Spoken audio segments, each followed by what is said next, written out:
কাঠ পেন্সিল দিয়ে রাতের 3টা বাজে 1921 সালে বিদ্রোহী কবিতা লিখেছেন। চন্দনাইশ উপজেলা 18 নভেম্বর সোমবার সকাল 10টার সময় উপজেলা কনফারেন্স রুমনাজি এনুমিয়া আয়েশা খাতুন ফাউন্ডেশন কর্তৃক প্রকাশিত চন্দনাইশ প্রেস ক্লাবের প্রতিষ্ঠাতা শিক্ষাবিদ মাওলানা মোহাম্মদ মুজাহিরুল কাদেরের রচিত 25তম প্রকাশিত বই চন্দনাইশের আউলিয়া কারাম ও উলামা মাশায়েখ গ্রন্থর প্রকাশনোৎসব অনুষ্ঠিত হয়।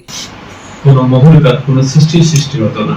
এই উৎসবের ন্যায্যে প্রধান অতিথি আছেন উপজেলা নির্বাহী কর্মকর্তা মোহাম্মদ রাজিক হোসেন। প্রধান অতিথির বক্তব্যে তিনি হই আমাদের ভবিষ্যৎ প্রজন্ম চমৎকার কিছু উপহার দিতে পারবে। তিনি তার সামর্থ্য অনুযায়ী তার লেখনীর মাধ্যমে আমাদেরকে আরো বেশি সমৃদ্ধ করবে, সেই প্রত্যাশা ব্যক্ত করে সবাইকে আবারও ধন্যবাদ এবং কৃতজ্ঞতা জানিয়ে লেখকের সভাপতিত্বে বিশিষ্ট ছড়াকারও লেখক সৈয়দ শিবলি সাদিক কফিলুর সঞ্চালনায় আলোচনাত অংশ লই ঢাকা সুপ্রিম কোর্ট বার মসজিদুল খতিব মুফাসসিরে কোরআন পীরজাদা কারি খন্দকার মোহাম্মদ শহীদুল হক। অনুষ্ঠান বিশেষ অতিথি আছেন চন্দনাইশ থানার অফিসার ইনচার্জ মোহাম্মদ ইমরান আল হোসেন, উপজেলা প্রকৌশলী জুনাইদুল আফসার, উপজেলা সমাজসেবা কর্মকর্তা রাসেল চৌধুরী, ইউআরসি প্রশিক্ষক আক্তার, সানজিদা জাফর ফফি, উপজেলা মাধ্যমিক একাডেমিক সুপারভাইজার বিপিন চন্দ্র রায়, উপজেলা সহকারী শিক্ষা অফিসার তপন পোদ্দার, ইসলামী ব্যাংক চন্দনাইশ শাখার ম্যানেজার মোহাম্মদ এনামুল হক, ইসলামী ব্যাংক 2000 শাখার ম্যানেজার আতিকুল্লাহ ইসলামাবাদী, চন্দনাইশ সোনালী ব্যাংকের ম্যানেজার নজরুল ইসলাম সহ আরো বহুত কেউ। যতটুকু সুপার স্যার, আমি জানি যে উনি সুপার এবং একজন সাংবাদিক, কিন্তু উনি ব্যক্তিগতভাবে যে লেখক এটা আমার জানা ছিল না। সকল স্টুডেন্ট এবং আমাদের শিক্ষার্থীরা যখন বইটা পাবেন ওনারাও জানতে পারবে, শিক্ষার্থীরাও বিভিন্ন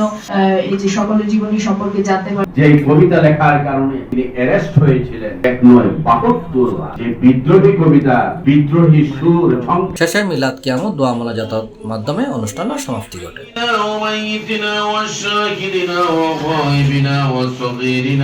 সি প্লাস চট্টগ্রাম।